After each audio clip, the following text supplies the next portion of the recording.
पहली बात तो इनका ये जो शीश महल वाला मुद्दा उठा, शराब घोटाला उठा, ये ईमानदार नेता बन के आए थे। ईमानदारी के साथ इन लोगों के साथ कितने लोग जुड़े, कितनी फेमस पर्सनैलिटी जुड़ी, लेकिन लास्ट में क्या हुआ, सबके सब हटते चले गए। और ऐसे कौन सी ईमानदार पार्टी है जिसके सारे नेता जेल में होते हैं? आप ये बताइए। था कि ये कर देंगे और वो कर देंगे, लोगों की इच्छाओं पे झाड़ू मार दी उन्होंने, तो अब की बार वो झाड़ू ना मारी जाए। विशु शौकीन है और मैं दिल्ली प्रदेश किसान प्रकोष्ठ से अध्यक्ष हूँ। और रामविलास पासवान जी की पार्टी से मेरे को ये मौका मिला कि ताकि मैं किसानों का और उत्थान कर सकूं। पहले भी जैसे मैंने काम किए हैं दिल्ली में, मैं आपको लास्ट टाइम भी मैंने बताया था कि मैंने किसानों के लिए जो मैं फाइट कर रहा हूँ, आजकल किसानों की ज़मीन हड़पी जा रही है सरकार के माध्यम से। जो आज की हमारी जो मेन सरकार है, जो केजरीवाल जी की सरकार है, वो क्या कर रही है कि वहाँ पे जितने भी दलित लोग हैं उनको ना तो उनका भत्ता दिया जा रहा काम का, उनकी तनख्वाहें रोकी गई हैं, ना तो उनके घर चल रहे हैं, ना उनके चूल्हे चल रहे हैं। हमारा पूरा प्रयास है कि सबसे पहले तो उनकी तनख्वाह दिलवाई जाए, जो कि घोटाले के रूप में इन्होंने जीरो कर दिया है। अब हमें नहीं समझ में आ रहा वो घोटाला कहाँ गया कहाँ नहीं गया, क्योंकि सरकार की साइड से वो फंड रिलीज हुआ है। वो फंड खाया किसने है ये तो सरकार बताएगी, केजरीवाल जी बताएंगे। इसके चक्कर में शायद वो कहीं घूम के भी आए हैं बड़े घर, तो लेकिन वो आज तक क्लियर नहीं हो पाया। दूसरा, मैं युवाओं को ये कहना चाहूँगा कि आज के टाइम का युवा परेशान है, जिसको डायरेक्शन नहीं मिल पा रही है कि किस डायरेक्शन में काम किया जाए। तो घर बैठ के किसी पे इल्ज़ाम लगाने की बजाय आप हम लोगों के साथ आइए, पार्टी के साथ जुड़िए और एक डायरेक्शन में काम कीजिए, एक डायरेक्शन में काम कीजिए ताकि आपका भी उत्थान हो सके। केजरीवाल जी ने बहुत सारे वादे किए, नौकरी दिलवाई जाएगी, ठीक है, लोगों को लगवाया भी, बसों में लगवाया, कुछ पुलिस के रूप में भी लगवाया, जो कि आज के टाइम पे वो लोग भी बेरोजगार हैं। तो मैं ये कहना चाहूँगा काम कुछ ऐसा किया जाए कि जिससे आपका चूल्हा चौका चल सके और आप गलत लोगों के उसमें भ्रमित ना हो। जैसे पुराने टाइम पे भी गलत वादे करके भ्रमित किया गया था कि ये कर देंगे और वो कर देंगे, लोगों की इच्छाओं पे झाड़ू मार दी उन्होंने। तो अब की बार वो झाड़ू ना मारी जाए। अब की बार आप आइए, हमारी पार्टी एनडीए के साथ गठबंधन में है, तो रामविलास पासवान जी के जो सुपुत्र चिराग पासवान जी एक नई उम्मीद के साथ आए हैं और वो सही में देश के लिए एक चिराग के रूप में काम कर रहे हैं। तो इस चीज़ को, इस सोच को आगे बढ़ाया जाए और युवा शक्ति को एक डायरेक्शन दी जाए, एक सही डायरेक्शन में। क्योंकि क्या होता है, दूसरी पार्टियां क्या कर रही है, युवाओं को कर रही है भ्रमित। एक चेहरा दिखाया जाता है, एक फिल्म दिखाई जाती है, युवा उसके पीछे भागते हैं और युवाओं का कैरियर भी खराब हो जाता है। तो मैं युवा, हाँ जी, जैसे आप कह रहे हैं कि युवाओं को भ्रमित किया जा रहा है, हाँ जी, वही विपक्ष एक और एनडीए पे आरोप लगाता है कि एनडीए जो है युवाओं को भटका रहा है, हिंदू मुस्लिम की आड़ में, धर्म की आड़ में मेन मुद्दों से ध्यान भटका रहा है। तो मैं उनसे, जो वो पार्टियां जो ये इल्जाम लगा रही है, मैं उनसे पूछना चाहूंगा, क्या एनडीए में मुस्लिम लोग नहीं है? क्या एनडीए में युवा नहीं है? क्या एनडीए के किसी भी एक युवा पे आप कोई ऐसा चार्ज बताइए। मैं अपनी पार्टी से बात करता हूँ, चिराग पासवान जी हैं या हमारे स्वर्गीय रामविलास पासवान जी रहे हैं, उन पे एक आप छींटा बता दीजिए करप्शन का या भ्रमित का, हम लोगों ने कुछ गलत काम किया हो। लोगों का काम होता है आरोप लगाना, वो सिद्ध तो करके दिखाएं। और जो लोग ये कह रहे हैं कि एनडीए में हो या फिर आपका दूसरी पार्टियां हैं उनमें करप्शन है, वो एक बार अपने आप तो झांक के देखें, शायद वो अभी लोग वो जेल होके हैं। तो ऐसे ही तो कोई नहीं जाता है ना, तो कोई ना कोई चीज हुई होगी हमारी पार्टी से या हमारे नेता या उनके जो स्वर्गीय रामविलास पासवान जी, आज तक एक चूं की भी आवाज नहीं आई। करप्शन तो बहुत बड़ी दूर की बात है। तो मैं यही कहना चाहूंगा, पार्टी वो पकड़े जो साफ है। गंदी पार्टी पकड़ोगे तो फिर सपनों पे झाड़ू ही लगेगी। जिस प्रकार आप एक युवा है और युवाओं के लिए क्या नया लेके आएगी ये गवर्नमेंट, जिस प्रकार ये दावे करते हैं केजरीवाल कि उन्होंने युवाओं को किया, आप ऐसा क्या करेंगे? मैं युवाओं के लिए सबसे पहली चीज तो यही बोलना चाहूंगा कि आज के टाइम पे, मैं देखो युवाओं में मैं दोनों को काउंट करता हूँ, मेल हो या फीमेल हो, ठीक है। आज के टाइम पे फीमेल्स को सिक्योरिटी बाहर नहीं है। फीमेल्स के लिए अपॉर्चुनिटी तो है, लेकिन फीमेल्स उस अपॉर्चुनिटी को ग्रैब नहीं कर पा रही। क्यों? क्योंकि उनको सिक्योरिटी इश्यूज है। और सिक्योरिटी इशू क्यों है? क्योंकि दिल्ली गवर्नमेंट जो अभी अपने आप को प्रबल बता रही है, दोबारा आने की बात कर रही है, वो लेडीज को सिक्योरिटी प्रोवाइड नहीं करती।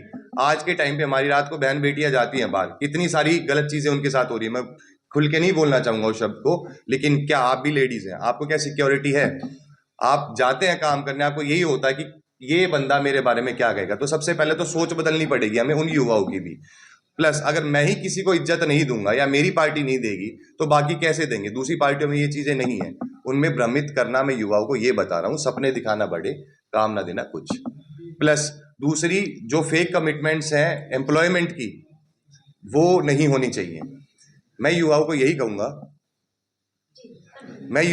कहूंगा कि आप अपनी एनर्जी को एक ऐसी डायरेक्शन में लगा, हम देश सुधारेंगे तो नौकरियां अपने आप आएंगी, एम्प्लॉयमेंट अपने आप आएगी। बड़ी बड़ी पार्टीज के लोग क्या करते हैं, अपने चाहने वालों को आगे बिठा देते हैं। जिसकी सरकार है उसके ही आप देखोगे तो जितने भी पार्टी के मेंबर्स हैं उन्हीं के बच्चे कहीं ना कहीं पोस्टेड है। मैं चाहूंगा कि जो आदमी काबिल है उसको नौकरी मिले।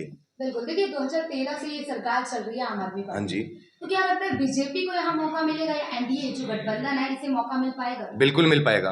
वो मौका इसलिए मिलेगा क्योंकि आपकी आम आदमी पार्टी ने काम नहीं किए जिस हिसाब से किया गया। मैंने आपको बताया, जैसे अभी अभी हमारे बार खालिद साहब ने भी कहा है कि एक मजदूर गटर में पड़ के मर जाता है, ठीक है, तो उसको उसकी तनख्वाह नहीं मिलती, वो पूरे दिन गटर में काम करता है, तो उसके लिए भी तो कुछ होना चाहिए, प्रबंध होना चाहिए, लेकिन वो कुछ नहीं है। वो प्रबंध किनके लिए? वो सिर्फ आम आदमी पार्टी वालों के लिए। तो मैं ये चाहूंगा कि हर गरीब के घर में खाना जाए, हर गरीब के घर में बिजली जाए, प्लस जिस हिसाब से ये गरीबों के घर छीने जा रहे हैं अब वो रोके जाए। जी सर, एक थोड़ा अलग टॉपिक पे हम सवाल करना चाहेंगे। जी सर, अभी आपने देखा होगा जिस तरह से संभल से घटना सामने आई, जी। तो उस चीज को लेके भी ये कहा जा रहा है कि जो योगी आदित्यनाथ सरकार है वहाँ पे कंट्रोल नहीं कर पा रही है और हिंदू मुस्लिम किया जा रहा है, तो उस पर आप क्या कहना चाहेंगे? क्या वास्तव में एनडी हिंदू मुस्लिम कर रही है या दूसरी साइड से? मैम देखिए, हिंदू मुस्लिम का एक ये जो मैं समझ नहीं पाता कि जैसे जैसे ये टॉपिक आगे आता है, इलेक्शन आते ही ये टॉपिक बढ़ता चला जाता है। इस पे मैं तो देखो, मैं इस पे कोई आपको टिप्पणी नहीं दे पाऊंगा कि इस पे है क्या, बट लोग समझदार है, लोग खुद समझे तो ठीक रहेगा। जी, मैं दिल्ली प्रदेश महासचिव हूँ लोक जनशक्ति पार्टी रामविलास में। मेरा नाम अवनेश कौशल है और मैं यहाँ पे दिल्ली की मेन बॉडी में काम कर रहा हूँ। और हमारा आज कार्यक्रम है स्थापना दिवस 28 नवंबर, जो कि हमारे स्वर्गीय रामविलास पासवान जी ने इस पार्टी की स्थापना की थी, जो आगे हमारे राष्ट्रीय अध्यक्ष और सह केंद्रीय मंत्री श्री चिराग पासवान जी इस पार्टी को आगे लेकर एनडीए के साथ गठबंधन से चला रहे हैं। जी सर, लोक जनशक्ति पार्टी बिहार से दिल्ली तक पहुंची और दिल्ली में भी चुनाव लड़ने का सोच रही है। जी, तो सर कैसा भाजपा के एनडीए के बैनर तले चुनाव लड़ने की सोची है लोक जनशक्ति जी पार्टी? बिल्कुल। लेकिन हमारा सवाल है कि आप दिल्ली में रहते हैं और दिल्ली के महासचिव हैं, जी, तो क्या दिल्ली की जनता जो भी मौजूदा सरकार है उससे खुश है?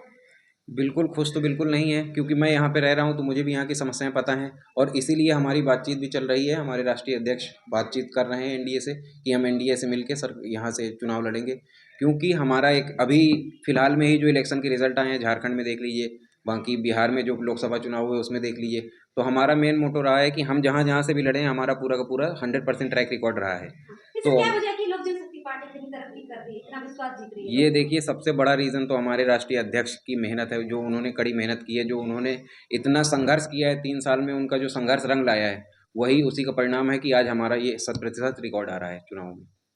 तो आप आम आदमी पार्टी के बारे में क्या ख्याल रखते हैं? क्या देखिए, काम आम कर आद रही है दिल्ली में धरातल पर? देखिए आम आदमी पार्टी जिन जिन मुद्दों को लेके आई थी वो कोई भी मुद्दे वो सफल नहीं बना पाई है। देखिए, क्योंकि मैं यहाँ पे जैसे देख रहा हूँ, हम लोग तो बहुत टाइम से इन चीज़ों में प्रदर्शन भी बहुत बार कर चुके हैं, धरना प्रदर्शन किया है हमने इनके आवास के बाहर। हमने जो चीज़ें देखी, पहली बात तो इनका ये जो शीश महल वाला मुद्दा उठा, शराब घोटाला उठा, ये ईमानदार नेता बन के आए थे। ईमानदारी के साथ इन लोगों के साथ कितने लोग जुड़े, कितनी फेमस पर्सनैलिटी जुड़ी, लेकिन लास्ट में क्या हुआ, सबके सब हटते चले गए। और ऐसे कौन सी ईमानदार पार्टी है जिसके सारे नेता जेल में होते हैं, आप ये बताइए। क्योंकि देखिए, शीश महल में इनके घोटाला हुआ, शराब घोटाला हुआ, बिजली इलेक्ट्रिसिटी बिल में आप लोग दिल्ली में भी हैं, आप लोगों को समझ आ रहा होगा कि इलेक्ट्रिसिटी बिल कितना घोटाला चल रहा है। उसमें बिल यूनिट अलग है, बिल अलग आ रहा है, उसमें इतना ज़्यादा बिल आ रहा है कि चीज़ें समझ नहीं आ रही। आम जनता कुछ, अगर मैं तो ट्वीट भी करता हूँ तो उसमें भी कोई रिप्लाई नहीं आता है, तो क्या हो सकता है इस चीज़ में। देखिए, जो पार्टी 2013 से अब तक सरकार चला रही है और उनका भी प्रभुत्व देखा जाए तो दिल्ली में बहुत है जी, तो क्या आप यानी कि बीजेपी और एनडीए मिलकर, मतलब एनडीए जो है यहाँ प्रभुत्व जमा पाएगी? जी बिल्कुल जमाएंगे। हम लोगों का तो पूरा टारगेट है कि दिल्ली में इस बार हम लोग पूरे अच्छे से चुनाव लड़ेंगे, तैयारी हमारी पूरी चल रही है उस विषय में, और एनडीए की सरकार ही बनेगी दिल्ली में, क्योंकि हम लोगों को इसमें पूर्ण विश्वास है। लेकिन सर एक सवाल, जी, पिछले 25 सालों से दिल्ली में भाजपा की सरकार नहीं है, एनडीए की नहीं है, जी, तो क्या इस बार ये जो 25 सालों से चली आ रही है परंपरा बन चुकी है, परंपरा बनाने, तोड़ देंगे? बिल्कुल बिल्कुल, परंपरा होती ही है तोड़ने के लिए। इसमें तो यही है ना कि जब जब एनडीए जिस जिस जगह पे अच्छे से काम करके अपने वादों पे आती है, वो हमेशा अपने वादे पूरे करती है। हमारे राष्ट्रीय अध्यक्ष हमेशा इन चीज़ों को लेके चलते हैं। वो तो हमेशा वाईएम की बात करते हैं, जो आप एक मुद्दा उठाते हैं लोग, हमारे राष्ट्रीय अध्यक्ष का होता है वाईएम, मतलब यूथ और महिला। तो वो इस मुद्दे को लेके चलते हैं। हमारे राष्ट्रीय अध्यक्ष खुद युवा हैं, वो हमेशा युवाओं को सपोर्ट करते हैं। हम दिल्ली में इतने यूथ जुड़े हुए हैं, हम लोग पूरी तरह से काम करते हैं। हमें पूरा सपोर्ट है कि जिस हिसाब से आपको काम करना है करिए, ग्राउंड लेवल में आप जाइए, वहाँ काम करिए, पूरा सपोर्ट रहेगा हमारा। बिल्कुल। क्या अलग से करना चाहेंगे, मतलब एनडीए अगर आती है अपने प्रभुत्व दिखाने, तो यहाँ क्या अलग करके दिखाएगी आम आदमी पार्टी से? देखिए, पहले तो यही है, सबसे पहले तो ये घोटाले बंद किए जाएंगे। जो इनके सरकार में इतने ज़्यादा घोटाले हो चुके हैं, वो घोटाले बंद होंगे। हमारे एनडीए सरकार में घोटाले में कोई कुछ नहीं होता है। ये जो इधर उधर से करके ये बिजली घोटाला है, शराब घोटाला, ये सब बंद होंगे। दूसरी चीज़ है, यूथ को मौका देंगे हमारी पार्टी, क्योंकि यूथ के लिए ही है। ये चाहे जितना कर ले, मोहल्ला क्लिनिक है इनका जो लेके आए थे गरीबों के लिए, झुग्गी झोपड़ी के सपोर्ट के लिए, कौन सा मोहल्ला क्लिनिक इनका चल रहा है? कुछ नहीं चल रहा है। तो ये जितने इनके खराब चीज़ें हैं, पहले तो वही सही कर देंगे हम। आम आदमी पार्टी के नेता कहते हैं कि भ्रष्टाचारी तो बीजेपी है और ये झूठे आरोप में आम आदमी पार्टी को फंसाना चाहते हैं। अच्छा, मतलब प्रशासन गलत हो गया? प्रशासन कहाँ से गलत है? अगर चीज़ें सही नहीं, अगर इनकी सही चीज़ें होती, इनके इतने ही ईमानदार नेता होते तो जेल में क्यों होते? ऐसे कौन से नेता हैं इनके जो जेल नहीं गए हैं? खुद मुख्यमंत्री जेल जा चुके हैं। तो ये चीज़ें हैं। Thank you.